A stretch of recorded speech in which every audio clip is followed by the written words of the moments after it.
And we are live here on Plus One EXP's Roll for Content channel.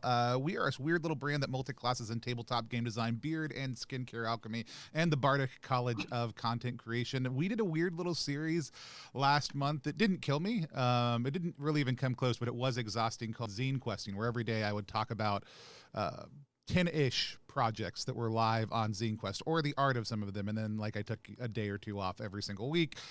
We covered a little over 250 of the 383 projects that ended up live on Zine Quest, and it was a blast. We had a good time. We are coming back to you now just to talk about Zine Quest 3, what happened during it, some of the numbers from Zine Quest 3, and then looking a little bit specifically at what were you taking away from that? When I say we, I'm talking about these two lovely guests that I have with me, who I'm going to let introduce themselves, because it seems dumb for me to try to memorize people's biographical information when they have access to most of it off the top of their head. I'm going to kick it over to Joe first. Joe, tell people who you are, what you do, where they can find you on the internet, and why you wanted to talk about Zine Quest.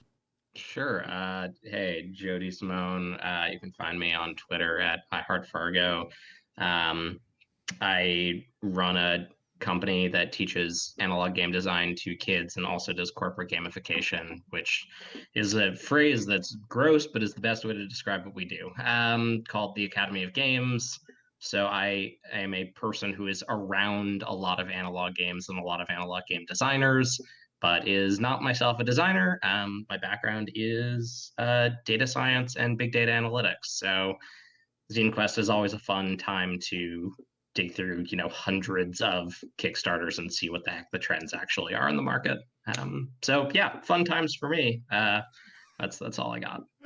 Awesome. We're going to kick it over after that to Ben. Ben, tell people who you are, what you do, and where they can find you on the internet. Absolutely. I'm Ben Adleman, and I'm at Panda Theist on Twitter, mostly is where you can find me, also Discord. The boomboxchant.wordpress.com's my blog. That's probably why I'm here. Been tracking all the Zine Quest numbers this year.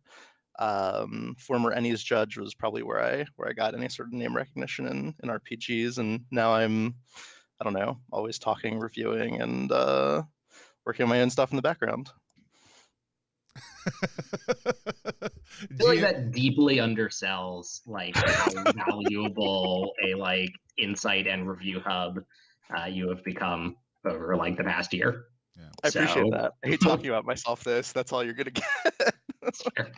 And I will shout out in a moment of self-awareness. We didn't intend this conversation to be three white guys talking on the internet, because Lord knows there's enough of those.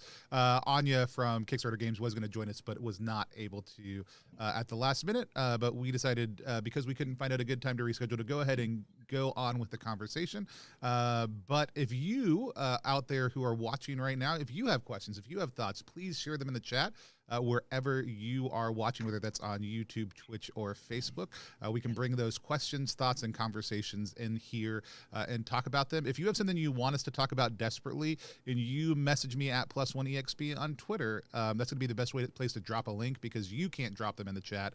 Only I can, because we like to avoid weird spammers. Normal spammers we're totally fine with. The weird ones are the ones we're trying to keep out. With that said, I'm actually, we did not spend enough time beforehand talking about format, which we absolutely should have. Let's just start out with maybe a project each of us loved from Kickstarter. I know we were talking about this ahead of time. I know that each of us backed at least 20 plus projects. I think my number was, if I exclude $1 backs, my final number ended up near 40 projects. And then, I know, Ben, you were talking about 20 plus. Joe just told me that he backed every single project on Zine Quest at the all-in level. And so 200. So not all, but a lot. The hero we need. The hero we need.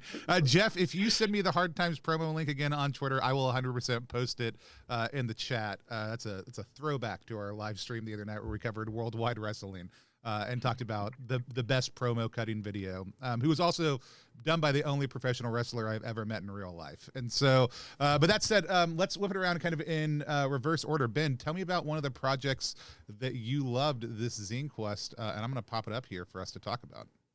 Yeah, let's start with Crescent Moon. Um, it's based on Forged in the Dark. It's this beautiful, beautiful game. I love the art style. You're basically kids exploring a dream world and facing potentially your darker selves. So it's got some very Le Guin, Earthsea vibes. Yeah, it's got really nice graphic design already. There's lots of permanent information. I like they call it Forged Under Starlight. It was a nice little touch on there. Here, I'll just let you scroll down there. Yeah, And the I art remember is covering this project. Like somebody had recommended it to me for one of our art features, and I had already pulled it up for the day. I was like, oh no, I already have that one on my list. It's so gorgeous. Actually, one of the very simple things they did on their page, I kept on telling people like, stop giving Zine Quest 3 logo real estate on your page. Like if people are already here on Kickstarter, like they already know. Like it's not, like, and they either are here because of Zine Quest or they're not. But they worked the Zine Quest logo in with their colors on their header in a way that actually was really gorgeous and really beautiful and made it feel like part of the project, which I think is the way to go when you're doing it. But yeah, like absolutely gorgeous project. Incredibly fun look to it. And I love that they made the Forged in Darkness feel kind of their own, or Forged in the Dark. So yeah, very cool project. Joe, how about you? What's a project that you loved that I'm going to pull up really quickly? Sure, and I just sent you a crap Did ton you? of links, but Well, let me go back to the one where people can't see me looking at my Twitter real quick, and hop over there. Tell us a little bit about the project. Hope is Not a Plan, a journaling game of professional horror by Steve Wright. I did not know this person. This is for me a kind of first time introduction. They apparently have some itch stuff up already, but nothing I'd ever heard about. To give the one line summary, it's a solo journaling role playing game about the existential dread of professional project management. It is not a game that honestly sounds fun to me, but I have reached a point in my life where I am completely full up on fun things. I have so many amazing, beautiful, seemingly joyous role-playing games that I will literally never play. And so I've in this past year kind of transitioned to I don't know, games that make me consider what the heck else we can use play for.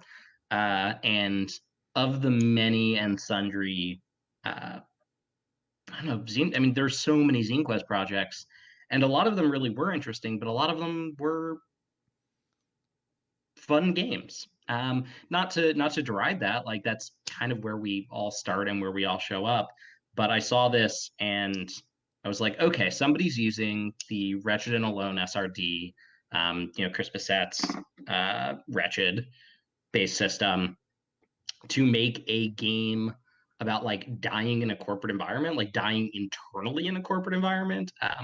Someone has put their time and effort into replicating a miserable, horrible experience that many people can deeply relate to.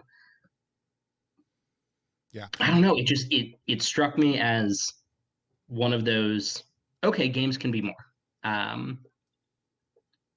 Not games can be art, right? I think that's often a question asked, and not one I necessarily care about. But games can be tools for things beyond what we think they normally are. And of all the projects from Zine Quest this year, I think that's the one that really stood out in that regard. Yeah, that's it. I'm very excited for it. I expect I'll play it and immediately feel worse. And you know what? Sometimes that's what you need. I am yeah, and I also like I remember when the creator first like added me about this project because we featured it a couple times. I thought it was a really killer concept. I was like, this seems like it should be part of corporate onboarding in the world today. Like Like even as part of an interview process, we're just going to slide this across to you and this Jenga tower and watch you play this game for the next couple of hours and just watch how you respond to all the horrible things, and then we'll decide if we want to hire you after that. And you see more and more projects like this, or therapeutic games, are something that's started coming to Kickstarter, and like they're on the margins. I tend to see them just because I'm on Kickstarter like every single day, scrolling through projects. And I think this is the first time I was like, okay, this is the kind of stuff I see coming out of the board game space, because that's really where serious games, capital S, games, corporate games, basically. That's where those people pay attention. And this is the first time I see it coming out of the role-playing space. Yeah. Yeah, I feel like this one and Blood Feud were two of my There's a Larger Conversation Here games. One of them really heavily leading into this is a larger conversation we want people to have, and this one leaning into like we've created a fun game that also helps open up a much larger like conversation within corporate realities that talk about how we deal with some of these different things that I thought were really, really, really good. And there's some other ones and there also too. Ben, did you have any thoughts on it? Lichcraft was the one that sort of took a social stance that I found interesting. About waiting forever to deal with the I think it was the NHS transition approval. There's I mean there's a lot of really interesting creative projects doing very strange things, and I think with this many projects, even with as many funded as they did, like to stand out, you kind of have to figure out a new approach to what you're doing. So yeah, I think it's a interesting future we're running into. I think we'll keep seeing more and more weird different approaches to things. Well, and let's talk about the numbers a little bit specifically. I know that that yours are kind of third-party compiled, Ben, but you are on right now the stream with us. So you and I think we ended up titling you because I was like, "What's your title?" And you were like, "I don't know, just some guy." And I think I called you keeper of the bone box chant or something like that, because you did just a phenomenal job of covering a lot of the emerging data from Zine Quest this year. Some of this conversation started out by people talking about like my streams and your data coverage, and so let's just kind of roll through some of the numbers as you saw them. I know you just updated them. I don't know if I've got the site up. Not that there's the site is not quite up to date. I've got my private little Excel sheet here. Hit us with some of the numbers. Like I've got the site in the background, but hit us with some of the numbers for Zine Quest this year. But yeah, so the current like big numbers I think that are interesting. It made basically $1.67 million, which is basically twice last year. 384 projects. I accidentally had one up and I think one got canceled.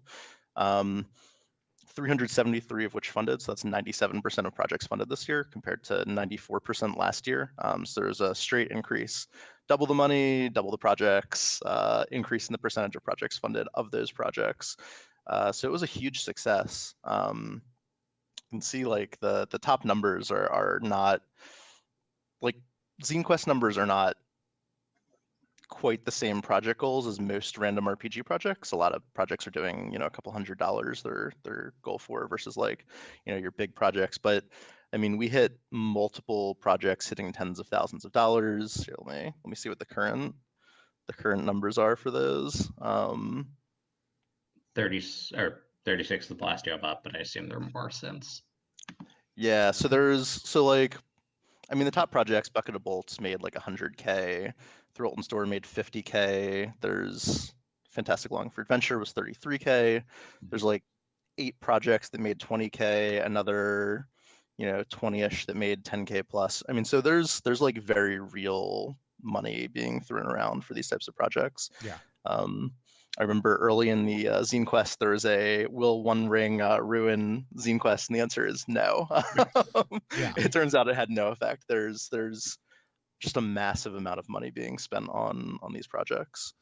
And that's the thing. Like it is questionable. Like somebody was like, how do people back so many Zine Quest projects? And I was like, I run Zine Quest project to back Zine Quests. Like that's 100% all the money that I made running a Zine Quest project will go back into the projects I backed on Zine Quest. Like, you know, other than putting the game, that's pretty much how it worked for me. Yeah, I mean, I think they're significantly increased audience sizes. Like a lot of projects had well over 100 backers. I think there's sometimes not as much overlap as we think, particularly if we spend a lot of time on Twitter. Like we hang out with a lot of the same crowds, and turns out that's not the RPG market. That's just a very small section. And you see projects that I saw basically no one talking about on Twitter get, you know, tens of thousands of dollars. Yeah, I think the RPG market is just a lot broader than most people realize. Yeah, which is exciting. Do you think it's a realization thing? Like, I don't know how many people would be genuinely surprised to find out how, in a dollars and cents term, the Twitter design sphere is kind of materially insignificant. Right? Like, I love those people; they are my friends. It is where I am all day, every day, and as a person who has to buy large orders of games and pitch people on games and sell people games, yeah, they are not and have never been a barometer of where the market is moving. And I don't think people would be terribly surprised to find that out. I almost think like it's a thing we just choose to ignore. Yeah. I think a lot of the times when I think about, like, okay, when I'm posting something on Twitter as a creator, like as somebody who wants somebody to back my game, my approach is oftentimes like, look, I do want all my friends who are on Twitter to retweet this, not because I just want to know that they know about it. I'm assuming that most of them do, but because I know there are people who follow them who don't follow me. Mhm. And there is kind of that middle ground of like, yes, a bunch of creators are going to see this the more that retweet it, and that's kind of an insular group. But there's also all the people who just happen to follow them because they love their games, and that's sometimes, like, if I'm in marketing mode, that's what I'm Sure. you know, tapping into.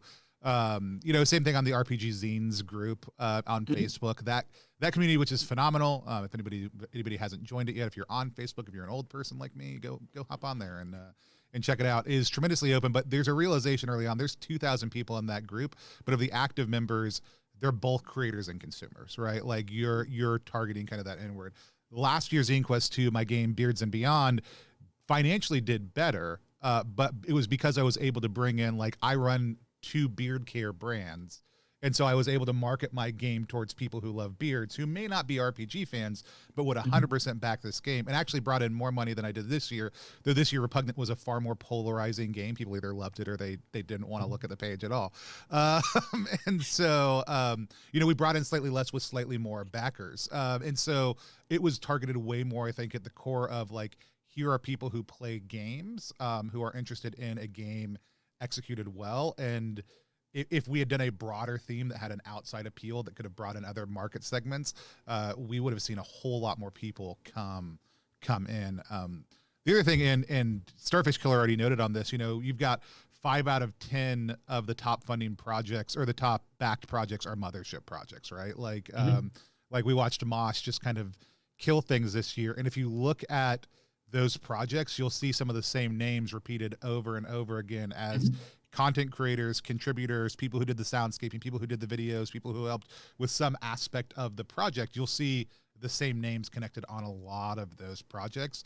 And I think that's a really interesting thing to talk about also too. So, I mean, when I looked at some of the numbers, some of the top stats, that's one of the things that jumped out at me, is like the power of seeing some of these communities at work together, and how some of the brands that make the main game are supporting third-party projects and smaller creators was a really interesting thing to see in Zine Quest also. I think we saw it mostly for OSC and Mothership are the two that I think did a really good job, but I think Mothership blew it out of the water comparatively.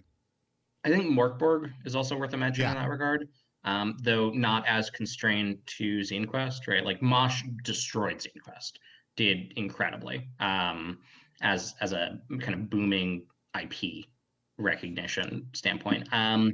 Well, I think they're different conversations though, right? I think like Morkborg and OSC were, these systems are popular. Mothership was the systems popular, but it was also the result of the creator Discord basically working together and planning how they wanted to launch projects and help each other advertise, right? So there was the popularity of the system, but there's also the leveraging of the community, which I think is interesting, right? They planned how that was going to happen.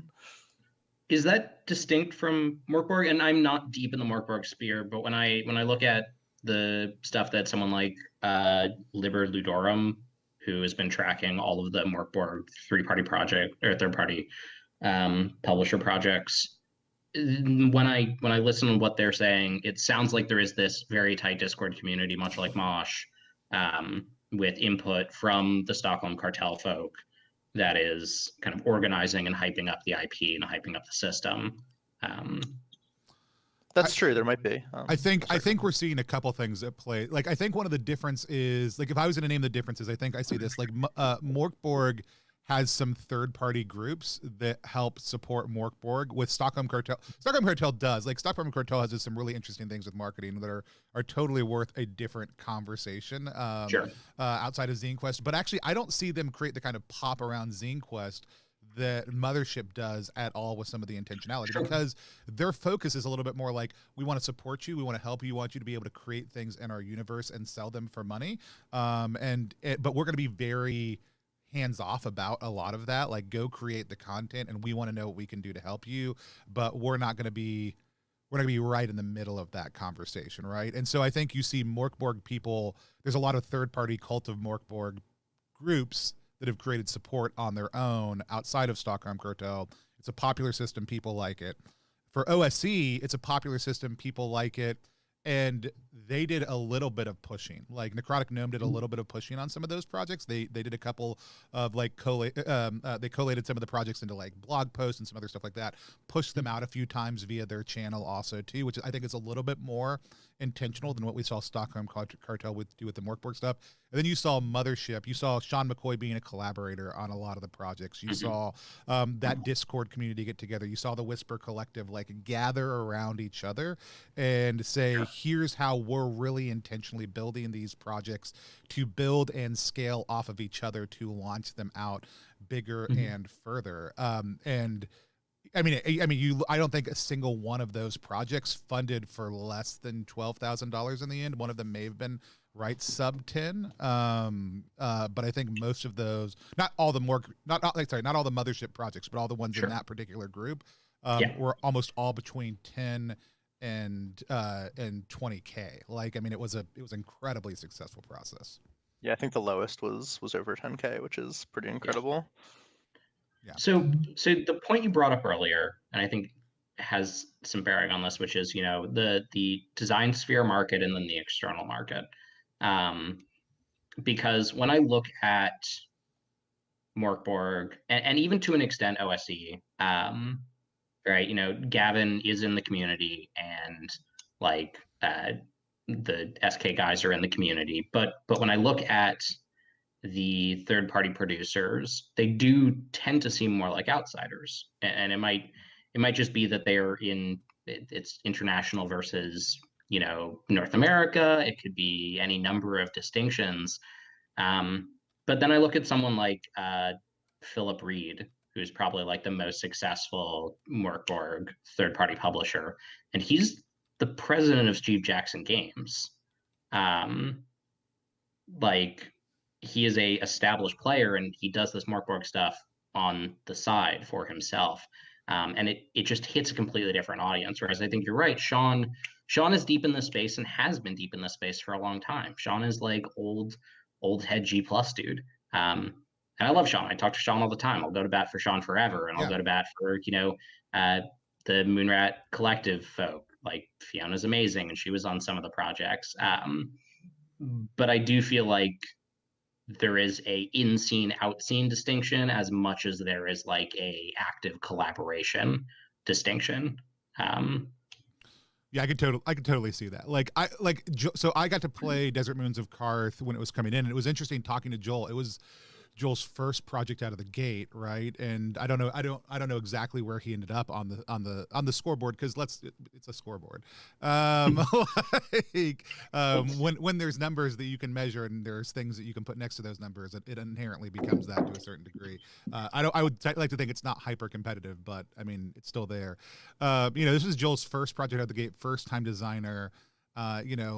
Killed it and absolutely every sense of it, and absolutely like deserved to do that. Like, the setting is phenomenal, the game is good, the base system's built on is phenomenal, and so it's not, he didn't just walk in and get the benefit of that community. He's been invested in it and plugged into it. And so that's, I think, an example of somebody going from some of that outsider to that insider ability, and it's tapping that insider core. But yeah, I think it is interesting to think about how we start to push things, especially in Zine Quest, outside of the insider group of designers, especially when you have so many new designers coming in who are bringing their 20 or 30 friends who just love their idea, or their 500 friends who really love their idea, whatever it is. I think it's absolutely a great part of the conversation. Other thoughts on any of that? I was gonna say the other big story was journaling games. Oh, yeah, solo let's talk about games journaling were massive this year. Yeah, Hibernation was top on my list, but I'll go ahead and plug one of the games I was most excited about at the end, and that was, did I not bring it up? It was Apothecaria, which if I didn't, I'm just going to do real quick. Apothecaria did a bunch of really amazing things with it, and also we can talk about a little bit about the number one game for Zine Quest being Bucket of Bolts, and that's absolutely a sign of the strength of solo journaling games. What do you guys attribute that to at this point in human history? Like, do you guys think part of that's quarantine? Do you think it's just a new genre that we've arrived at people really loving and respecting? What is it about journaling games that you think are specifically hitting people really strongly right now? Ben, you go first. Sure. Okay. Yeah, I think it's a few things. I think, quarantine is definitely a part of it. Once you sort of start getting into gaming groups, it's easy to find more and more gaming groups, but it's tough to make the leap. And if you don't like heavy games, Roll20 is not necessarily going to get you where you want. I also think there's a lot of people who just like a very different experience. Like if your favorite game is something like Quiet Year, Mothership's not going to be the answer for you, right? I mean, you can like both things, obviously, but sort of your next step could be something closer to this, where you can do something at sort of like a macro level. You can see a larger scale of a story rather than just a personal story in a lot of these, the stories of towns, spaceships. I think they have a different feel and a different scope. And while quarantine's part of it, I think they're also like just scratching an itch for a lot of people that like nothing was really doing. Apothecaria is brilliant. And Anna did Delve last year, I believe, which also did very well on like the early big boost journaling games on Zine Quest. I think that was in the top 10 last year, I want to say. That's sort of my feel. I don't know, Joe, where are you? I mean, so I don't personally get solo games. Like as a cultural phenomenon, I have some ideas, but like as a play experience, they've never really been my thing. So it has been somewhat surprising from a egocentric view of the universe to watch them blow up when I like can't really relate. That said, the current state of VTTs sucks shit. And so I can totally see a person who is maybe more as you said, someone who's into a Quiet Year or, Dream Askew, Dream Apart, really any of Avery's games, I guess. Like someone who's into a more contemplative, introspective gaming experience, which I think you can certainly have in more trad games. And, there's a long history of games like that. But if your option is using a VTT that is terrible, and not built for the type of gaming experience you want, and probably actively detrimental to the experience you're trying to get out of the games, or not playing a game. I can imagine a lot of people will simply not play the game. They're, we all have computers, we all have phones. There are lots of digital offerings that give us this kind of introspective experience. Any number of I could just spend the next hour rattling off games that would work as like solo games. But if you still want to play a role-playing game, solo journaling RPGs really open that up. And Where does that start is a question that I've been wondering, right? Is it 1,000-Year-Old Vampire? That's the first one I can remember really catching the popular eye. I feel like I feel like Vampire blew up, but I feel like it was established, like it was happening before that game. I feel like I just don't know that it was big. I mean, Artifact, which was solo RPG, was #1 last year. I feel like it did grow out of like Quiet Year and Skeletons and a few other games that were kind of map drawing, world building games, weren't designed for solo, but you could sit down with that deck of cards and really solo through any of those games really easily. They're not queued that way, but there's nothing that would prevent you from doing any of them. And I think we see some of that come in. Will Yobes threw out Ironsworn.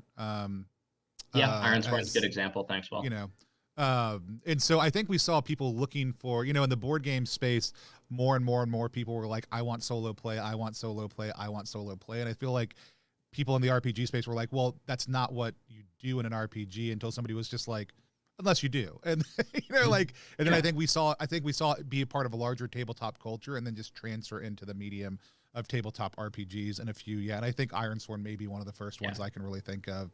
Unless Ben, does one come to mind for you that was early on that may have been? I mean, there were a lot of them on Itch that I wasn't as familiar with, but I mean, I think this is maybe mirroring some things that are happening in video games too, right? Like the indie video game scene, things like Gone Home or Firewatch or things like that, are suddenly offering different experiences and doing very well because people don't want just fantasy hack and slashes, right?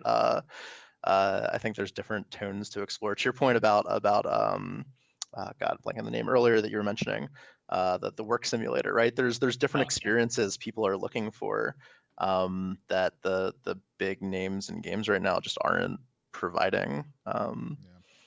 Yeah, and I do feel like Wretched really kind of helps blow that open. And that actually brings us to another point. So we talked about the Mosh collaboration, but, in the middle of Zine Quest, Matt Saunders, Chris Bissett, Jack, and Anna announced Rainy Day Games, right? Which is their solo games collective, which started out before quarantine as a conversation around how can we collaborate in a way that allows us to go to conventions in different parts of the countries and rep everybody. And now there's some bigger conversations around how they support each other.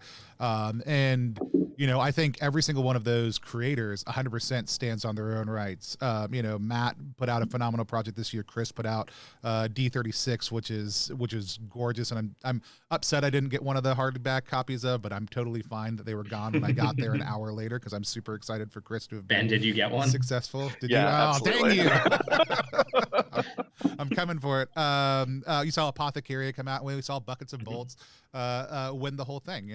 We saw, like I said, it's ostensibly a competition because we can see who's ahead. And Bucket of Bolts just knocked it out of the park this year. And let's talk about that. Let's talk. They were. Can I just to interject? There's one thing I do want to bring up before we go off of kind of the broad topic of solo games. The thing that has really been confusing me, right? I get conceptually the meditative solo journaling experience. I try never to introspect because the inside of my skull is a nightmare. But I can see why someone wants to do that. What has been really surprising is the number of solo hacks for trad or OSR games that have been coming out of the 3PP community, right? Again, Mosh, Morkborg, but even, the Year Zero engine from Free League for that, that's a solo experience I don't quite get. And I wonder, I get it historically, right? I can see it in, Advanced Fighting Fantasy, or something more modern like Against the Dark Master. But I wonder if, okay, so here's a question. Are solo RPGs more popular in the UK and Europe because there is a much stronger tradition of solo trad and more OSR games from when those designers were younger? That's a good question. I can't help but think there's probably a good chance that there's an influencer. I mean, obviously we see generations of play, not in the same way as necessarily people influence each other. Like what gets designed for one generation influences the next set of iterations on it. That actually strikes kind of true in some ways. I mean, obviously that would just be pure speculation. I'd love to know, chat, like, what do y'all think? Do you think there's a chance that regional kind of popularity of it helped pop that out, or not? I don't know. Like I said, that makes a lot of sense to me. I know that I buy journaling games the same way I buy journals, only physically, and to put on my shelf and probably not play. Like, I want the beautiful solo game. Whether or not I will ever play it is not the point. I read every single one of them, and I go through it and I look at it as prompts, because for me they're great. I love motif and theme building, and that's all solo journaling games are. And so I love the question process of seeing how that evolves, and it influences my GM style. That's the primary reason I buy journaling games. But I'm totally interested in that. I will say it's beyond just like journaling and OSR. The what is it? DM yourselves was for basically making 5e adventures solo or GMless, and that made close to 20K. I think it was like 18K at the end. So I don't know regionally, but I think it's well beyond a single style of play. Yeah. So some of the thoughts from the chat are everyone. Ben says everyone here read Finding Fantasy, which is probably a good call. Yeah. Choose Your Own Adventure was huge in the States, and I think there's some parallel there. I think Fighting Fantasy lent itself to, this is a role-playing game. Choose Your Own Adventure flew under the radar of the Satanic Panic in every way, shape, or form. Like, those were kids that, like, so here in the US, I think they may not have been thought about as congruent, even though they really are. Yeah, I associate that more with like R.L. Stine, right? Right. And then Write Teach Play says, I might argue that writing and journaling in general have a stronger tradition in the UK and other European countries than we have in the States, which I think 100% spot on. Yeah. And then somebody says there are a bunch of solo 3.5 materials. Yeah, I think Brandon Langambetta, great people. Yep. Brandon. Yeah, BLG, so good to have you here. And so but yeah, DM yourself is one I was going to mention also too, because it took that and it just said, yeah, whatever you're playing, here's some ideas on how to solo that game up. I even saw Muspel Hell, which we covered, which was an OSC thing. It was a mega dungeon that also just had solo rules, which is, for an OSC thing, it's so easy. Yeah, just build a huge party of essentially your low-level hirelings and then start funneling them through this mega dungeon and see what happens. We haven't talked about DCC. Speaking of funnels, right? It didn't. DCC did pretty well. Before we go off that, I do just want to mention very quickly for solo play. America did have a solo play culture around tunnels and trolls. It just never got as wide. That's true. But I just want to tag that. But yeah, DCC, sorry. No. It's just, we're talking about the, groups that collaborate and push games in their system, systems that dominate the space, right? I don't remember if this was true about ZQ1, but ZQ2 and ZQ3 had a really, really strong DCC presence, and Goodman was really, really good about pushing all of those projects. Yeah. I don't know that I have any more or smarter commentary. It just seemed like a strange omission when we touched on that topic. Yeah, I feel like DCC is such a polarizing system for people. Like, I love DCC. I played a couple of these, a couple standout DCC projects. Blackout is one I played. I'm actually going to be playing it again, not this weekend, but next weekend as part of a charity drive. We're going to do a bounty board, and for every teenager that dies, we're going to ask people to donate. Because the theme is 80s horror teenagers in a small town, and so your low-level party are all like recent high school graduates. And so,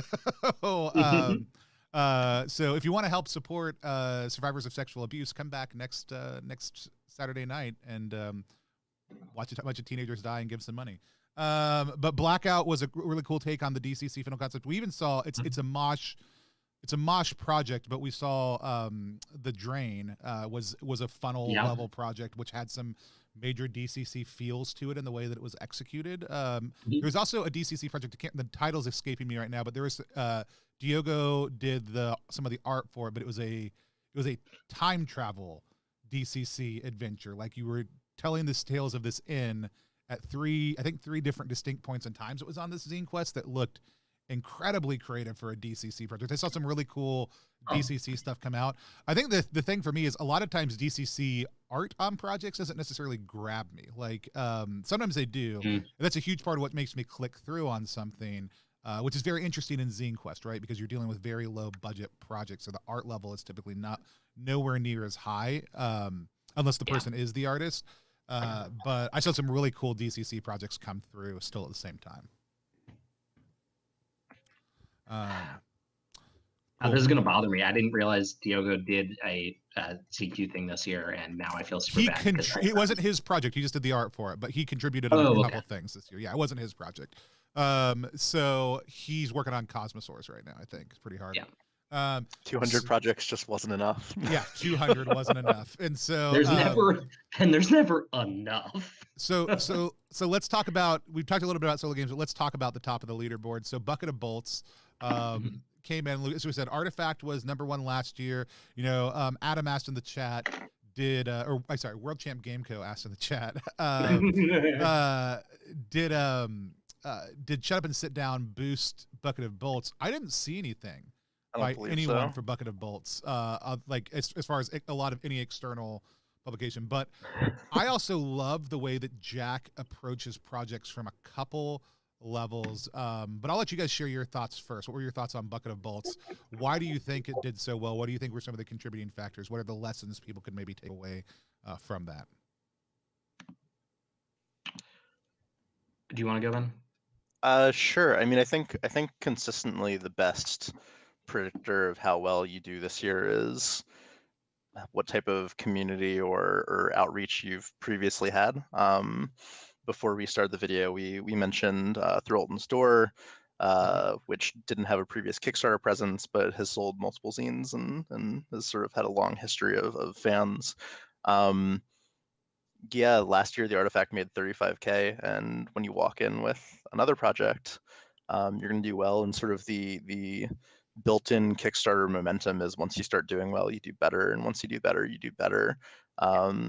And then there's almost a sense of you want to be involved in a big event, and then it just keeps doing better. Now, 100K is well more than I would have guessed, but I'm not surprised it was the top of the list. Yeah. But 100K is a lot. So. There's a level at which I was like, I really was, Through Alton's Door was like neck and neck for the first couple days. You know, obviously it's 5 zines. There's a couple reasons why it was able to boost some of those numbers up. But Ben's incredibly driven in the community. And I was actually kind of hoping it would be top spot this year just because I was excited for Ben. I don't think he's upset at all with how the Kickstarter went. Nor is that against Jack. I'm not looking for somebody to dethrone Jack. I'm super excited for Jack also too. But it's just a fun little internal thing. I think for me, one of the things I love about both of those projects, though, and I mentioned this on stream a couple times, they both talk about the craft that goes into the creation of their project in a really intentional way that I don't see a lot of other projects do. The other one that did this just incredibly well was I'm going to mispronounce it. It's The Last Will of Gideon someone Blythe, yeah, which was Gion, right? Yeah. Project, which just gorgeous presentation, gorgeous physical product, real craft that goes into making it, and all three of those projects did very well and had that in common. And I don't know that that's the only reason, but I think for Bucket of Bolts specifically, it's not just that is something that's a part of it, but that Jack and Mousehole Press have an established track record of making gorgeous physical products that then people have received now and are excited about. And I think there's a huge piece that goes into some of that. Yeah, so I mean, I think the aesthetic component can't be understated, right? Nailing the aesthetic to the degree that Jack consistently does is, for I think the kind of insider design community, really, really important. A lot of us, buy things to put them on the shelf. We are so inundated with awesome games that we just buy them and may never even use them, may just read them. I also think it's important mentioning from like a marketing perspective how important that previous big boost is, right? I'm almost less surprised by this earning 100K than Artifact earning 35, right? Yeah. Because once you earn 35 with the number of backers you get, if you keep the pressure up, which, you know, Orbital, another very sexy looking game. Jack is in many ways a consummate marketer of good design. It becomes easy, right? It's a 3x growth from one project to another is big, but it's not gargantuan. I've certainly seen that before. I've seen it, you know, it into the millions of dollars on Kickstarter, let alone the hundreds of thousands. I mean, that's But Freeling's entire business model, right? yeah, 100%. And I do, I guess. Yeah. Gloomhaven, right? Kingdom Death Monsters. Most of the big dogs get there because they have one successful project and then they have a follow-up that's multiples of their initial successful project. Yeah. What I wonder is how Jack got that 35 to begin with, right? I like Artifact. It's a really clever idea, and both the first version and the second version are very pretty. And shout out to Jack. He mailed me like 10 copies of the first one to use in my program, and the kids love them. But yeah, I just wonder how. Yeah, the arc of Muscle Press makes perfect sense to me, I guess. Yeah.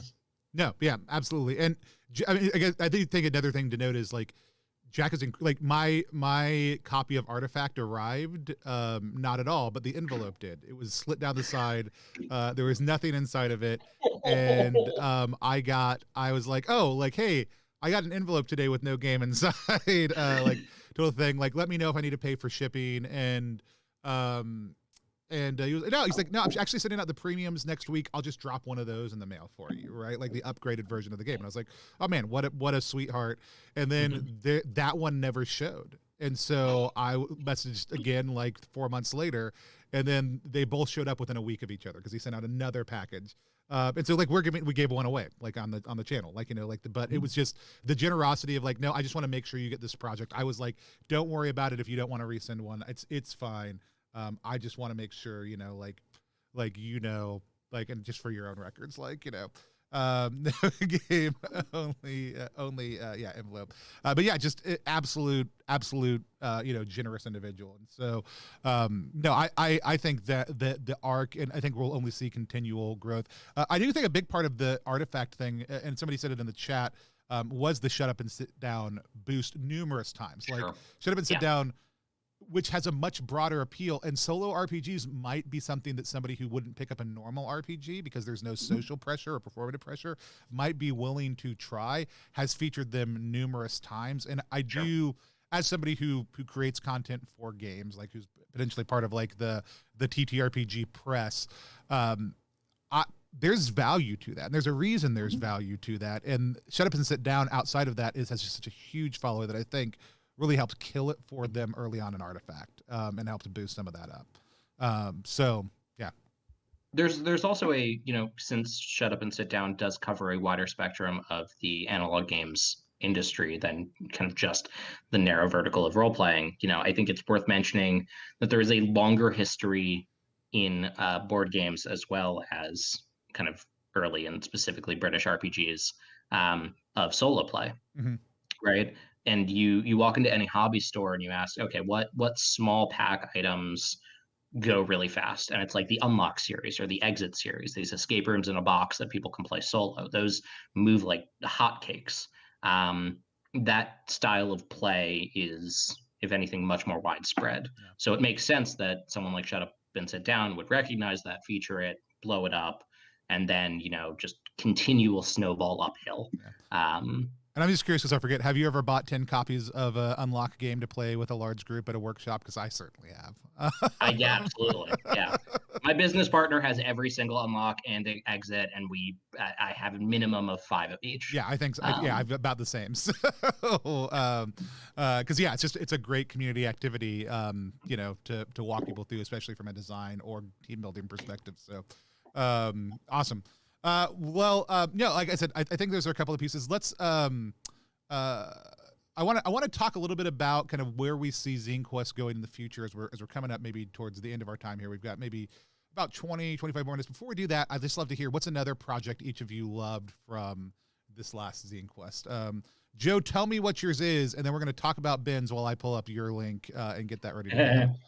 God, it's hard. My short list, as I said off chat, was 10 items. So it's like, what the hell am I going to you shout start out? thinking. I'll pick it up real quick at the end. Then, so Ben, go ahead and tell me another one of yours. I can do two by the time. So I think one thing that I think is really interesting was Wise Women. Okay. It's a PBTA game, and sort of the interesting thing that grabbed me about it was rather than have your classic playbook set up, what you do is you're basically the wise women of this village, and there's this tension of, are you accepted by the community or like pushed out as a witch, effectively? And the really interesting part mechanically is your moves are based off of what plants and herbs you've gathered. Each thing you gather has, I think, 3 moves attached to it. So you're basically slowly but surely shifting out your playbook, which does different things, and then building sort of your reputation on a scale of accepted to rejected. Yeah, it just looks like a really interesting take on PBTA, and there's a lot of good, reasonable PBTA games that don't really try and mess with the formula, and I'm always excited when I see something actually trying to do something new. So that was really cool. I feel like the PBTA games I get the most excited about are the ones that do something differently. Brendan was on just a second ago, but like Passion, which influenced Aaron King's Patchwork World 2nd edition, or 6th edition, sorry, as well as the 2nd edition. I think are absolutely phenomenal, like flexes on the PBTA core system with questions as stats. I'm 100% excited when I see people doing those small little shifts, because there's a ton of parts about PBTA that I love, and then I'm like, when I go to sit down to design, I'm never like, I just want to roll 2d6 and figure out what the resolution is. I always want to do something a little bit different, and so watching people flex on that model is always super interesting to me.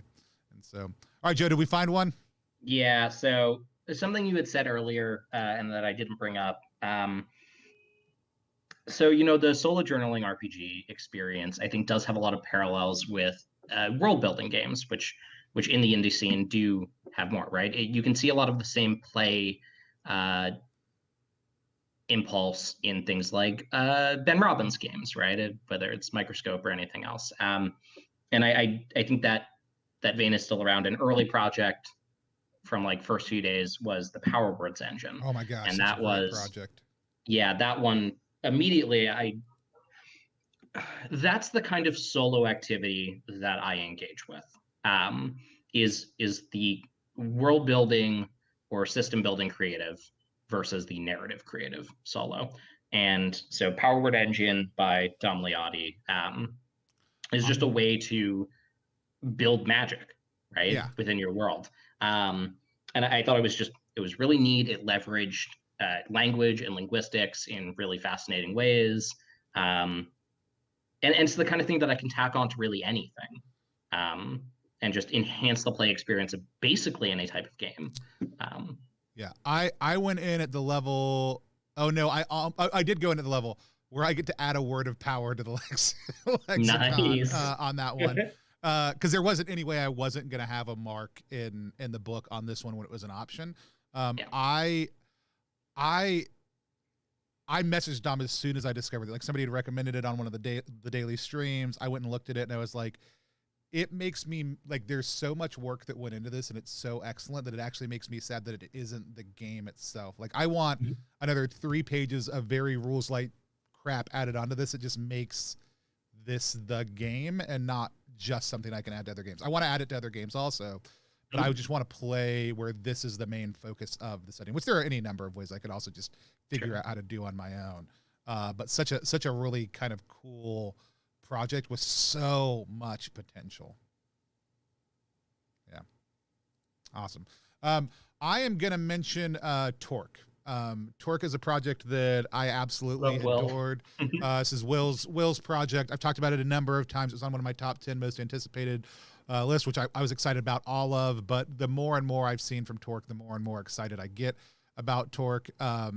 Such a cool project. And I want to talk about this specifically. Like, Will and a number of other people did a much better job this year of building out their reward structure, but I thought Will's was actually one of the best examples of what I think good reward structures look like. I actually would have even potentially encouraged Will to go with some sort of dumber, higher $200 level would have been my only thing I might have added, and that I might have backed it had it been an option. I know you can just give people $200, but Venmo exists. Yeah.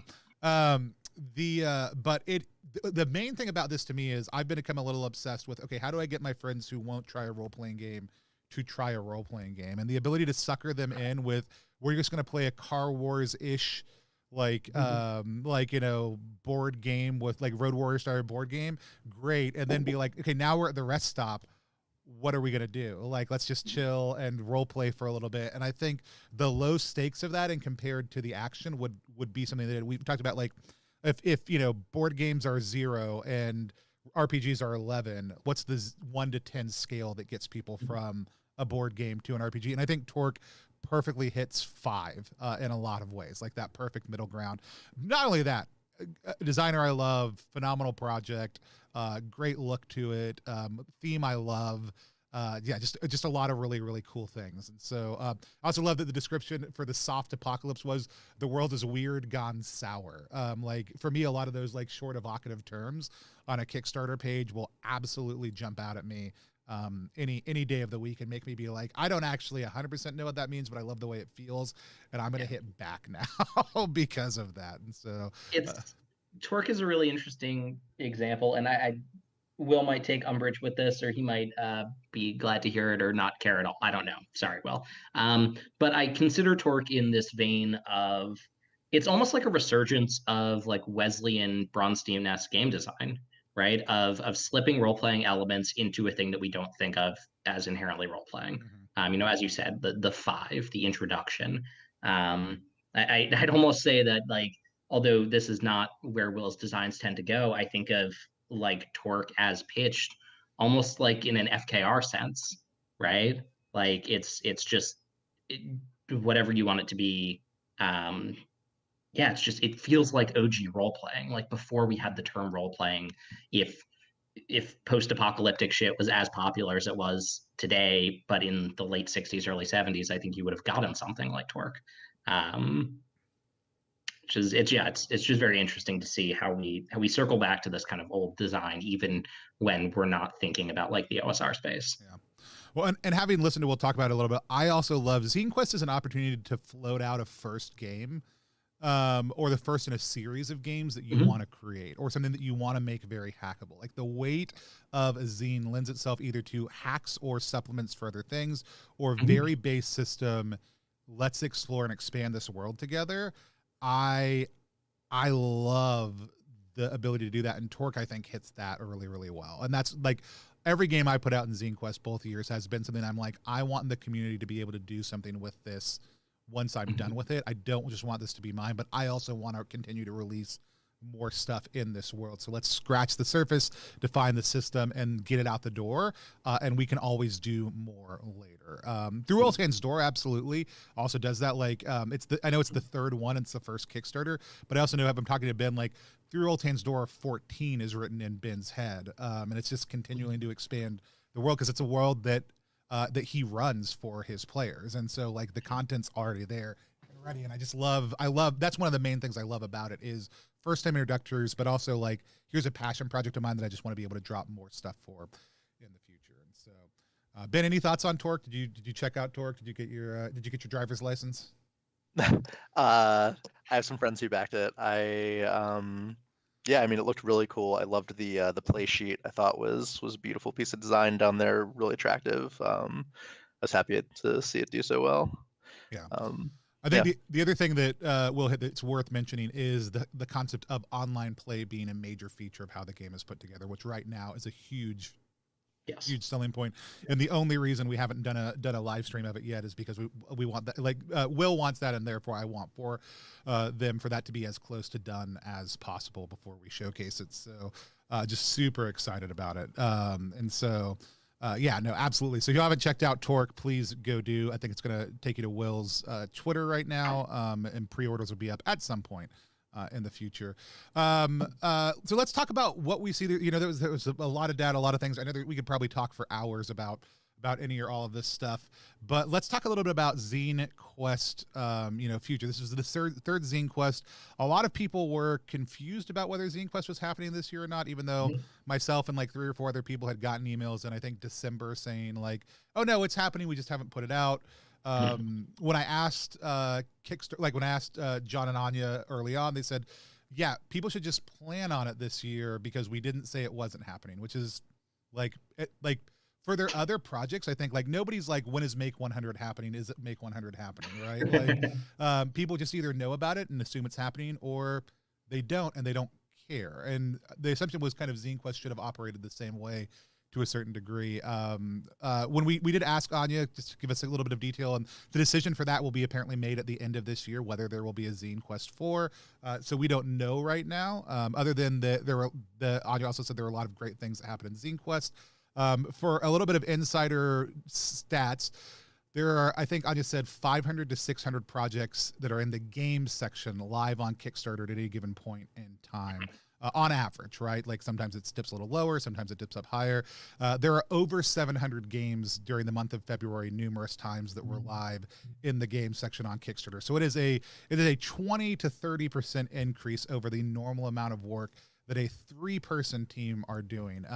With this conversation in the RPG Zines group last week, it's easy to think about Kickstarter as a giant faceless entity, and sometimes that is how Kickstarter absolutely operates. But when you're thinking about the games department, it's way more helpful to think about it as like John and Anya, who you're emailing and interacting with, and who are real people, who you can really say, hey, can I get some help with this for, than just to like rage post online because your project isn't like ready yet. Like, not to say that any of those things aren't valid feelings or ways to be, but it's actually way more helpful to engage the individuals as individuals to get projects and other things move forward.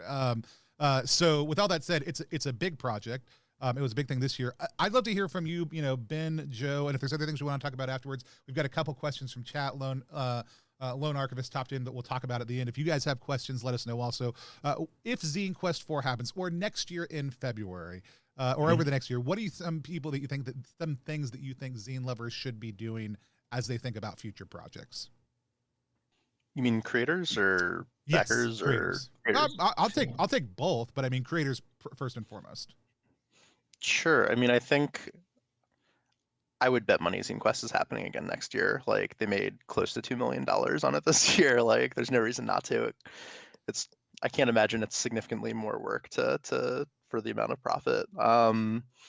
So yeah, I think it's going to happen. I think a really big thing to think about is how to differentiate, because if this year was that much larger than last year, I mean, there is a cap, obviously, but next year will most likely be significantly larger than this year.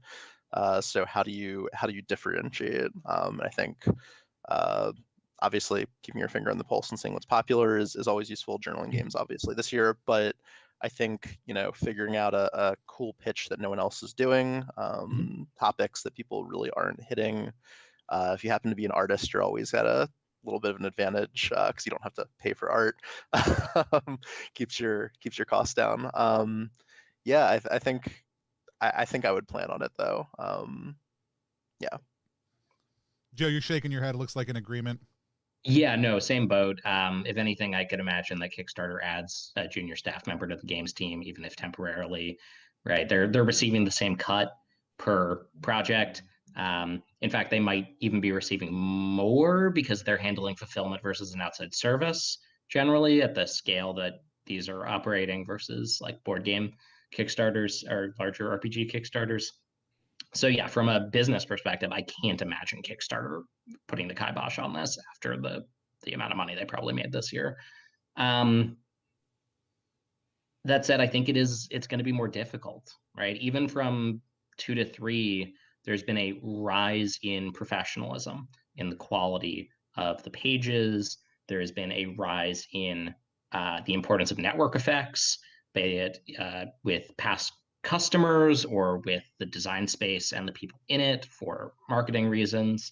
I remember ZQ1 was, there were some pretty professional projects, but it was a lot of, kind of punk DIY aesthetic of just putting some shit up there and hyping it up and seeing what happened.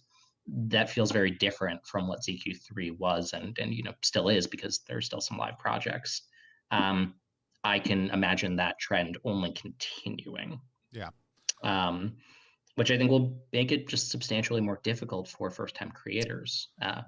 If I had any advice, it would be, don't launch your first game for Zine Quest, right?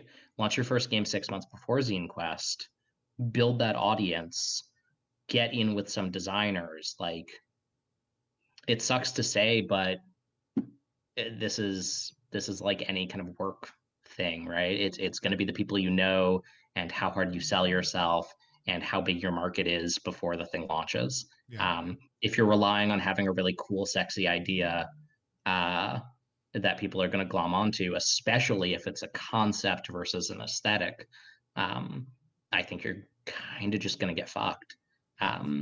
Which it is, I think, hard. I think one of the tensions people feel internally is that all seems super antithetical to zine culture for an event called Zine Quest. And I think we have to identify, like, Zine Quest, I don't feel like was really intended to be about zine culture so much as early RPG culture. And I don't know that it hits that mean properly, but there was some of that lived in the like the club zine, but some of that lived in, that was the format that RPGs were being printed in, because there were article conglomerations that were put together in an inexpensive format, and they were 2 or 3 color small books that were sold for money. Like, they weren't swapsies, like, and so I think we have to kind of look at that a little bit more broadly. I asked for a little bit of rules clarification, didn't really get any, which my big question was, like, the rules exist, but they seem to not be enforced this year. The people, the staff actually pushed back and told people, like, you didn't follow the rules, while then just still putting Zine Quest on their project, like, which, in all honesty, if that's it, whatever, like, it's Kickstarter's thing, and I'm totally behind, like, whatever they're gonna do. I think that people are a little confused by that. I would love to see maybe some more clarity around that. I think for creators, most of my advice, I think, would follow y'all's. I think it'll happen. I think, my prediction was between 350 and 400 projects next year. I think everyone who's out there who's thinking about a project for next year should 100% think, who are the 3 or 4 people I want to do a project with, and go invite those people to collaborate. Because I think one of the things it'll do, you'll bring together more individuals into the project, which is always good from an audience, from a relationship standpoint. But also it'll help, if people do that, it'll help bring the overall number of projects down, because it won't be you and them and your other friend and your 4th friend putting up projects. It'll be, hey, here's our project together. And I would love to see more larger collaborative projects and less of them. And when I say larger, I just mean bigger numbers for everybody, than just 1 million of them, because I also think it's a better way to create some space for you. Zine Quest rules, launch early. Yeah, launch. Well, that's the other thing. I was telling somebody, I think the best time to launch is actually the week before Zine Quest. Like, everyone is waiting. Don't do it. That's my time frame. I'm calling it right now. I'm the only one allowed to do it. Like, everyone's ready to spend money. No one actually cares if it's Zine Quest or not, but everybody's excited for the zines coming out. So launch January 1, or sorry, launch January 25th, and just roll into Zine Quest, and you'll get the tagger you want, but, like, doesn't matter. Yeah. I mean, there is a very real first mover advantage this year. Yeah. It's I don't know. I think name recognition matters more, because, like, Vincent Baker walked in and made 10K in a couple days, right? There's plenty of projects that made a lot of money in the second half of Zine Quest. I think the thing, though, is a lot of those people had communities and followings and were known. I think if you're launching something at Zine Quest, you should be talking about it at least 2 to 3 weeks before Zine Quest is the big thing you can do. And I think thinking about Zine Quest rather than about the production qualities, think about it as space constraints, I think is good. What is the best thing I can do with limited space? I mean, it's weird and it's tough to say, because, like, more projects percentage-wise funded this year than last year, right? Last year was 94%, this year's 97%. So, like, it could just be that continues to be a benefit. But yeah, it certainly feels like once you start hitting 400, 500, 600 projects, like, there's gonna be a wall at some point. There has to be, right? Yeah.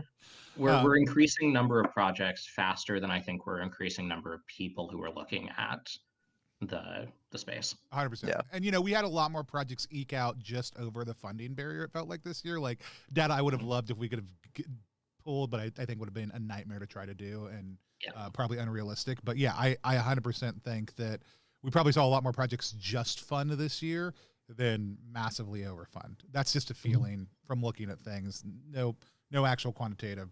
Yeah, we might have those numbers in a couple months. I know some people who want to do some digging, and we have all those Zine Quest 2 and 3 data now. So if you want to get in on that, we'd love it. So I'm going to hear from you guys, maybe one more project you loved, and then we're going to take just questions from the audience, if that works for everybody. Is that good? Mm-hmm. Yeah. Sure. All right. So let's go Ben first so that Joe has time to make up his mind. I've got your third one here. Is that the one we're going to talk about? Errant. Yeah, let's talk about Errant. So Errant is I guess it's a black hack is how it started. Let me pull this up here myself. It's a very cool looking 2-zine project for a new OSR game, basically. And sort of the what questions does black hack not answer? The thing that really got me to back it, actually, if you have the page up, Ava linked to some pretty significant design blog posts. So if you want to know like what the game is about, you can read like a couple thousand words very easily on exactly the questions it's answering, how it's thinking about them. It's really smart design approach. And the other thing that's very cool is they had a card page where you can see sort of a very limited version of the game in a really easy to play with digital form factor. I know everyone's watching right now. I'm scrolling way too fast as I'm trying to get to things. I just made somebody sick, and I apologize. The card page was a phenomenal move, and then Ava, who I know is watching right now, she does just such a great job of articulating why certain design choices are made in an incredibly smart fashion. We played it a few weeks ago. I had a blast with it. It feels so crisp and clean, and I don't think anybody playing it would ever suspect how much intentionality goes not only into the simple design, which simple design is harder than complex design, in all honesty. And then some of the meta concepts that you should apply when running and playing the game that may not be explicit, but the game perfectly lends itself to. Killer team also too, like excellent team on this project, I will say. The art is excellent. Everything about it was great. I'm super excited about this one, and absolutely was a huge fan of it. Joe, I saw you getting pumped up when we mentioned it. I was very excited about Errant. That was the one that I was hyped for even before it actually launched. Also, the thing you said, Ben, about giving some of the design thinking behind your project, I think is a really interesting approach. You can see that in like Stone Top as well, where there's this long arc of what went into the design of this game, so that people can really dig into it and go, okay, is this going to be something that's interesting to me? Are they tackling questions that I care about? Okay, so I have one that I'm going to just name, but I don't actually think it's technically a Zine Quest project, so I don't think it counts. And that's Nerves by John Battle. It was a Zine Quest. Everybody's seeing the back end of my my Twitter right now. It was a Zine Quest project. Okay, cool. Well, Nerves is awesome, and I love John, and I've stanned that kid for, I don't know. I actually don't know if he's a kid. I don't know why I refer to him that way. I've loved his work since he did like weird drive-through adventures. But anyway, so I think that's really exciting. I just love books about games, and there were a bunch of really interesting ones.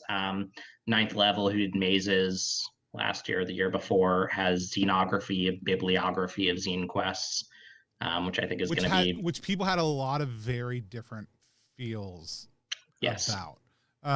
It feels like there should have been some larger conversations around that. I actually think they went about it in a pretty okay way overall. But yeah, there were a lot of feels about the Xenology. Yeah. But I want to shout out Splat 2 Adventures in Cyberspace. That's, I think, my third pick, by Sam Hotchkiss. Splat 1 was last year, I believe, or maybe ZQ1, I don't remember, but it's a collection of essays from various designers and people in the game space. I don't know, Sam just does really good work as kind of an editor of editorial opinions. And in the same way that I'm just inundated with games, I'm fascinated by the people who work adjacent to the space as well as in the space. Yeah, I remember I backed Splat as like a no zine left behind in Zine Quest 2. Like it was one of the, I feel like it was one of the later ones that was struggling. But I just did it at the PDF level, and this year I went back and got Splat 1 at the print level. Also when I backed it, it was well done and deserved the extra support. So 100% solid game. I think I think there's this really interesting arc of within and without Zine Quest of zines that are looking at games. You and Clooney did All That Glitters is Palladium a bunch of years back, and like there's just as you said, the early history of zines is as much about the format of the games themselves as fanzines discussing the game and giving play reports and things like that. Seeing us continue that aspect of the hobby and that trend within the industry is really, I don't know, it's fun, and I'm glad it's still happening. Yeah, so awesome. Yeah, there's still a couple of those I'm waiting for from Zine Quest too. I won't throw any of them out by name, but Splat was great. A couple ones I want to mention. Grasping Nettles was I'm a huge fan of Avery's games that we were talking about earlier, but world building games in general. Grasping Nettles was great. If you haven't checked it out, you absolutely should. Another one is Tension by Adira, whose name I learned to pronounce properly early on in Zine Quest 3. And so, but I backed Adira's last set of games, was super excited about Tension. Just love the games that she makes. And so I was super excited about Tension also too. And then there's this game called Repugnant. I'm just going to go ahead and promote it because if you haven't, Pledge Manager is coming next week. So, just since you two didn't enjoy it or like it, it's fine. I get it. It's the world's most disgusting RPG. You can go check it out. ttrpg.link/grossrpg if you want. It's all just this entire thing has been a ploy for me to plug my own game one more time. And so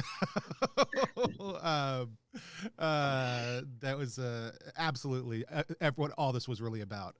So no, we've got a couple questions from people. I think one of the big ones is people felt like there was less support this Zine Quest than there was last one. I think some of that was the late announcement. I think some of it was projects maybe taking a little bit longer to get approved, people not knowing how to navigate the system if they were first timers. But I also don't know that there's ever been a lot of institutional support for Zine Quest. I mean, I think there's a feeling like it was clear last year in a way that it wasn't for the first one, and a feeling like it was less clear this year, and that we've equated that to institutional support. But I will say it is kind of surprising. A lot of what makes Zine Fests great is the community aspect of that. In Zine Quest, there is none of that proposed by Kickstarter itself. And I think that's a really interesting kind of miss. It's why we did what we did. It's why, Ben does what he does on his site. Like, it's the community saying, we want to support this. We want to see these great things happening.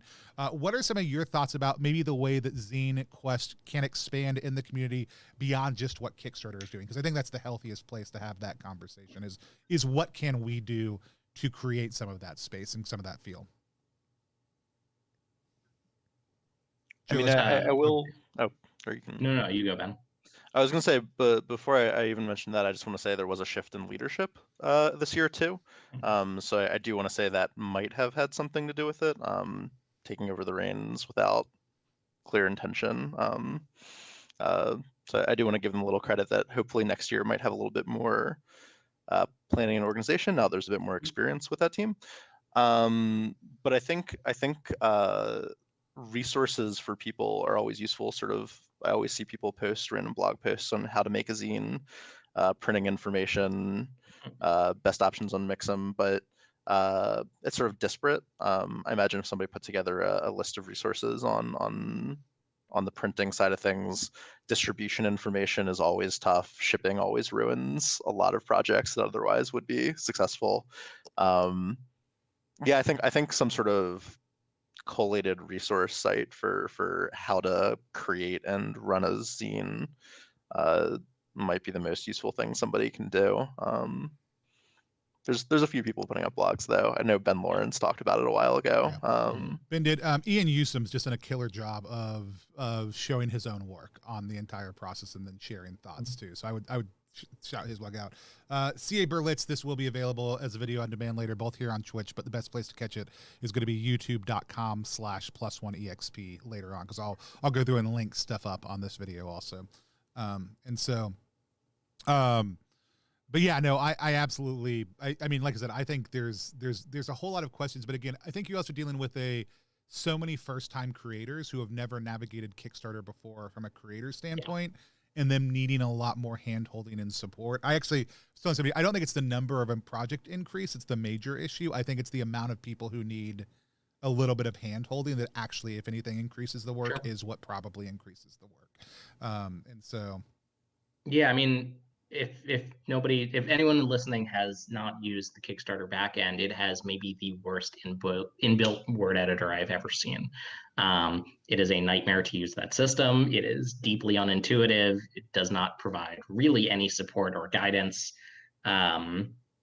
Using Kickstarter is a uphill battle, and the people who do it the best are often people who have done it many, many times before and have just learned how to navigate a really poorly built backend. And that sucks. But I think you're totally right. As more people do it, as much as I think there is a need for guides and data on and how to produce scenes and trends and things like that, honestly, a like Kickstarter backend for dummies would, I think, be amazing, right? We do have, Ian putting up his design process and the project process, Zeshio from last year, the data collated, Ben, obviously your work this year. There are people, it's been great, right? And there have been people who, since ZQ1, have been putting this stuff up. And I think a collated collection, if someone created a ZQ4 project that was just how to navigate zine creation, I think it would do bonkers good, especially if it was just a collaboration of all the people who had done blog posts. But I think that big thing, you're totally right, is if you're new, and that's ostensibly the point of Zine Quest, is to bring new people in to the Kickstarter community for role-playing games. It just, you have no tools for figuring it out, right? I'm very accustomed to using bad corporate backend software. I have to do a lot of that for my work. And when I did my first Kickstarter that I ran myself last year, it was a nightmare, right? I had to get input from, thankfully I had good friends who would run Kickstarters. But yeah, do your due diligence. Run a really small, crappy project in like 4 months, right? For anything. It doesn't even matter if it funds, right? Just so that you can have the experience of running a Kickstarter and looking at what that system looks like and how to build out a campaign page and all that stuff, so that when you do a ZQ4 and it's your first Zine Quest, it's not also your first Kickstarter. Which I would say, like, Zine Quest 2 was good for that. Zine Quest 3 was not, and I don't think future ones will be either. Zine Quest 2 was an excellent opportunity to run your first small project and learn how to do something. I don't feel like Zine Quest 3 was, or that's necessarily where we're headed in the future. No, I love it. I think one of the other big questions we're seeing from people right now, and this has been a big conversation in a couple different communities I'm a part of. Do we think that Zine Quest potentially has outgrown Kickstarter itself because we're seeing more and more of this community support? Specifically, we saw the first couple projects launched on Itch this year. There's been a lot of conversations around Itchfunding, or, is it better to just, if you can print it, which I would say Kickstarter, if above anything else, is actually a marketing tool, not even a good pre-sales tool. And then, why, and this is a bigger conversation. And again, I want to note, like, if Anya was here, I would have absolutely still thrown this conversation out. Like, what do we do that maybe above and beyond this? And how does anyone feel about that? But I'm going to still toss it out to you two also. Ben, I know you have feelings, but I'll take this one first because I'll be quick. Yeah, for sure. This is maybe a contentious point. I don't think it is literally possible for Zine Quest to outgrow Kickstarter. I think Zine Quest is a Kickstarter initiative. It is a marketing and sales channel. I think zine creation and the importance of zines within the hobby is absolutely outgrowing Kickstarter. And I think there is a very strong case to be made for people just launching zines year round through other platforms. Itch is not the best for physical production, distribution, and drive-through product quality sucks ass. So it can be difficult to do that, but I don't know. I mean, if you have a really rad thing, just reach out to like Matt at Exalted Funeral or Nick Nasiak. If you want to sell stuff in Canada, or Jared for Spearwitch or whatever, right? There are people out there who are in the distro for zines market already. That is a growing space. And yeah, I don't think if you want to make a zine, Zine Quest is even next year is going to be the necessarily best place to do it, unless you're a big dog. Yeah. Maybe not a big dog. You just got to be not a puppy anymore. Yeah. At least a year old. Yeah. So, Ben, go ahead and hop in. Yeah, I think Joe's right on a lot of points. I think if you want to know whether Itch can compete as a place for Zine Quest, try searching TTRPGs on Itch and then come back to me and tell me how that goes. It's Itch makes a fraction of a fraction of a fraction of a penny on everything they make on TTRPGs. They don't. I'm not going to say they don't care, but if you use the experience long enough, they don't care. They're a video game platform that happens to be reasonable. Bundles are nice, but there's just not discoverability on Itch.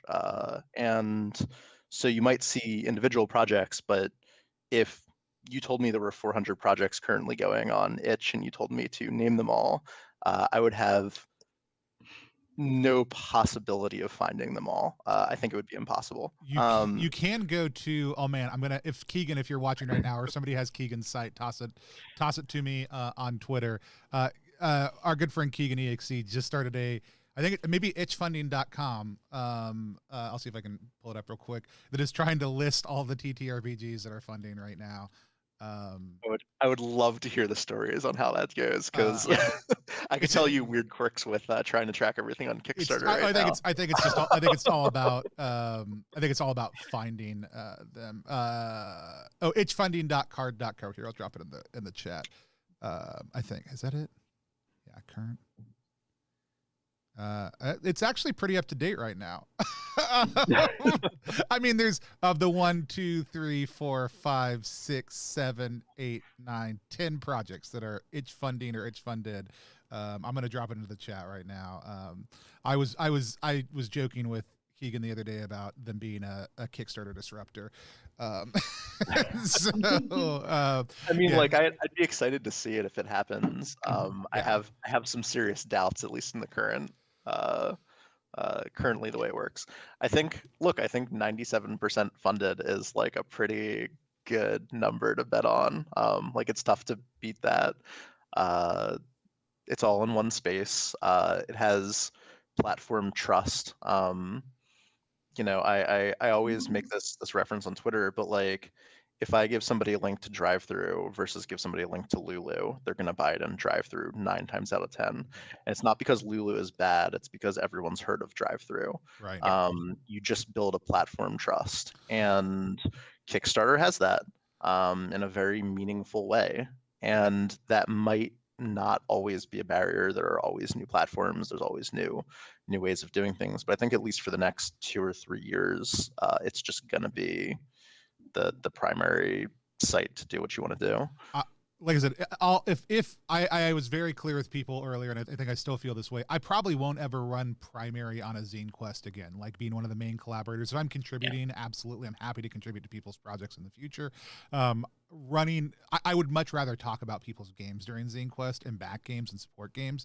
And I would much rather run my game in January or March or another time than in Zine Quest for a lot of reasons. But I think I agree 100%. And I think it actually goes back to some of what we were talking about earlier with the insider outsider. Like for us as creators and scene folks, like Itch feels like a good home because it's where we live, it's where we are.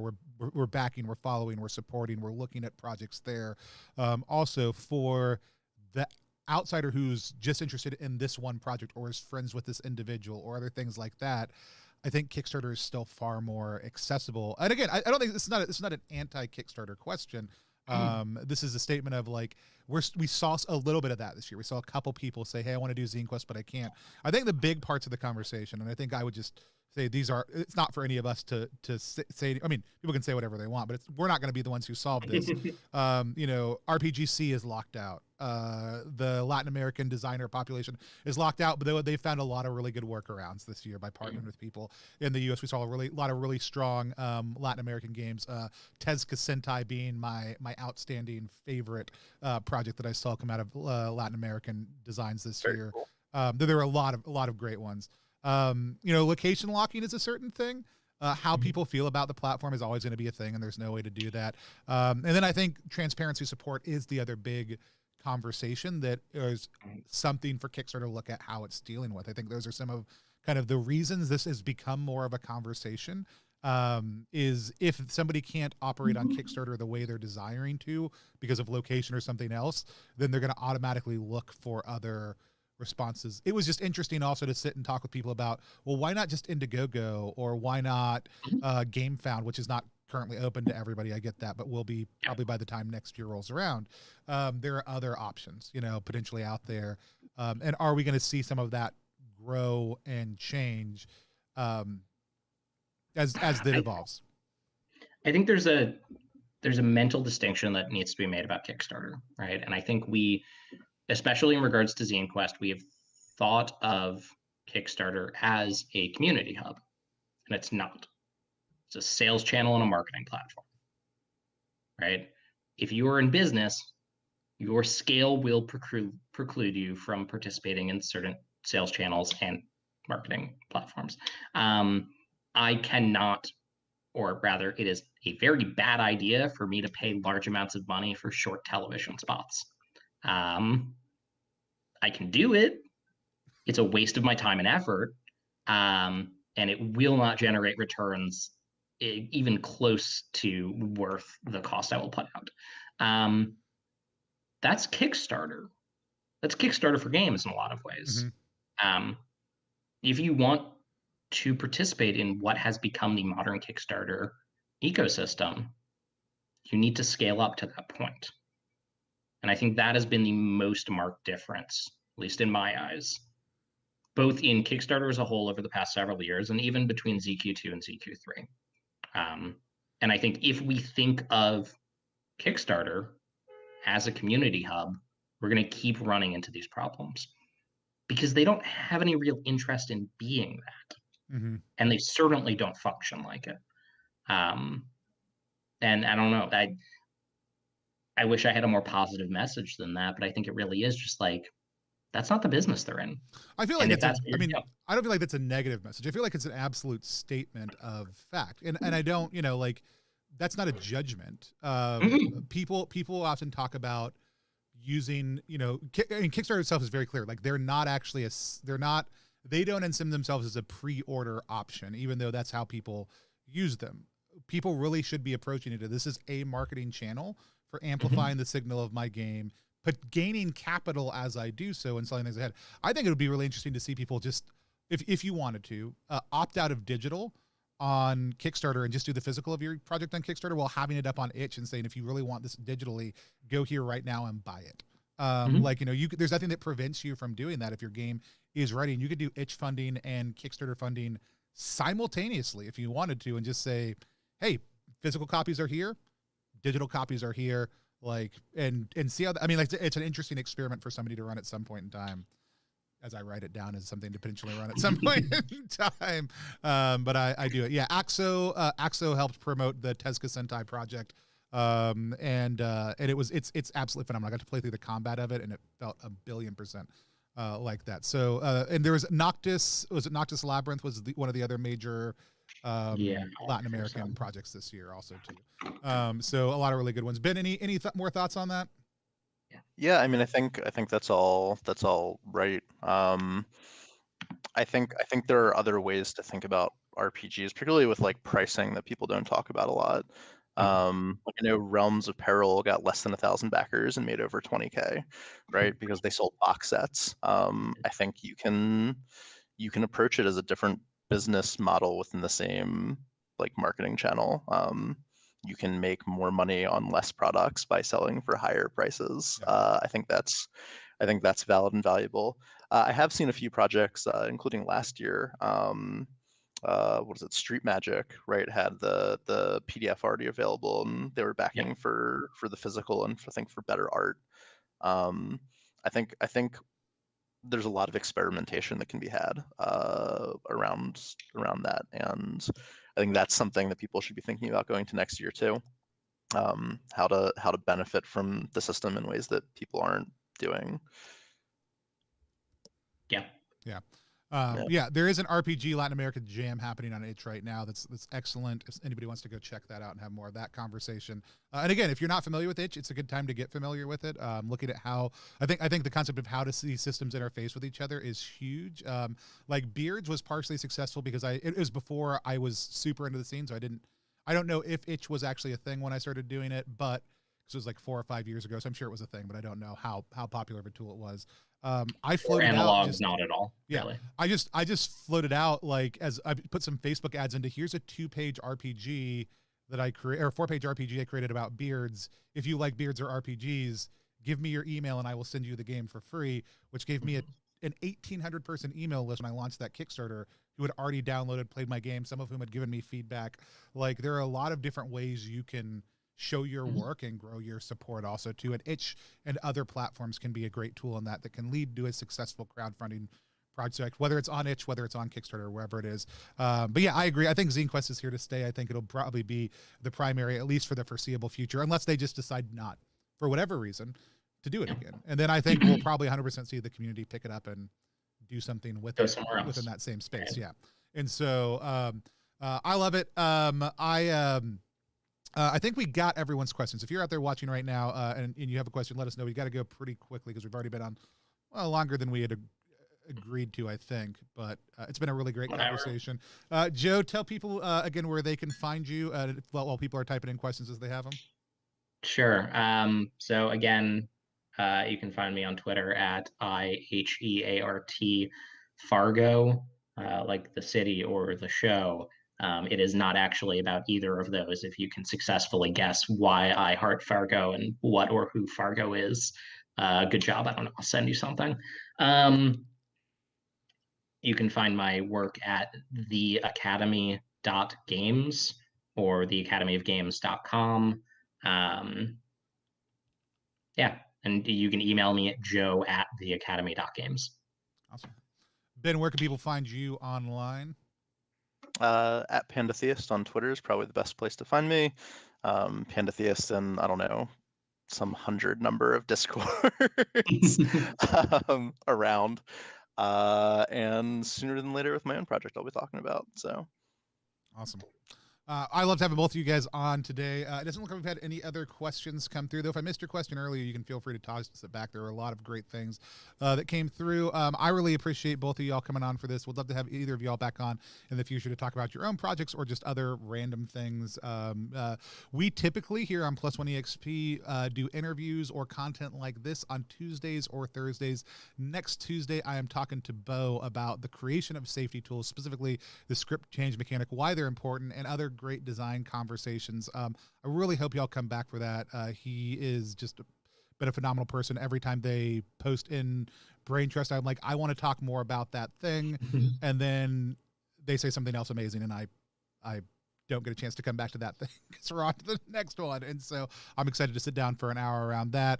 Some other interviews coming up in our Prestige class series around that. So those are Tuesdays and Thursdays, typically around 3 o'clock in the afternoon. We do actual plays on a regular basis also too. This weekend we are playing Wander Home. We distinctly only do actual plays with the creators of the game whenever possible, or parts of the dev team. So if you want to see creators run their own game, and not every creator is a great GM, but we just find it's the most pleasant way to do it, because at the end we sit down and we have a conversation with them about our thoughts about the system, ask them questions about design and other stuff like that during our reaction roll portion. But this Saturday at 1 p.m., we're going to be playing Wander Home with Jay. Come back for that. We'll also be giving away a copy of the game live during that stream. So if you weren't one of the people who backed that game for a whole lot of money also to get a chance to come back and win it. Super excited about that. We've got some other stuff coming up in the next couple of weeks. One thing that we have not announced yet, but is coming up and I am very excited about is something that we're calling Troika Fest. We're going to be partnering with Melsonian Art Council and a bunch of other content creators. So if you're a content creator out there, in the middle of April, we'll have some dates that go up next week to do something called Troika Fest. It'll be part game jam, but also an encouragement for anybody who's never played Troika to try it for the first time, whether it's at your home table, online in a stream, whatever it is, just to engage in some way, shape, or form. They have a Kickstarter project launching that's all about a magical wizarding world that may be about thumbing their nose at a certain, young adult novelist also too. We're going to be engaging in a lot of content around that also. So come back for Troika Fest. You can find us on YouTube at the link below if you're watching us on Twitch right now, or on Twitch at +1EXP across all social media platforms, or at +1EXP.com online. I certainly don't have a good sign off for this, so we're just going to wave at the screen until I take us off the live stream. Thanks, guys. Shout out to all the old heads on Facebook. Yeah.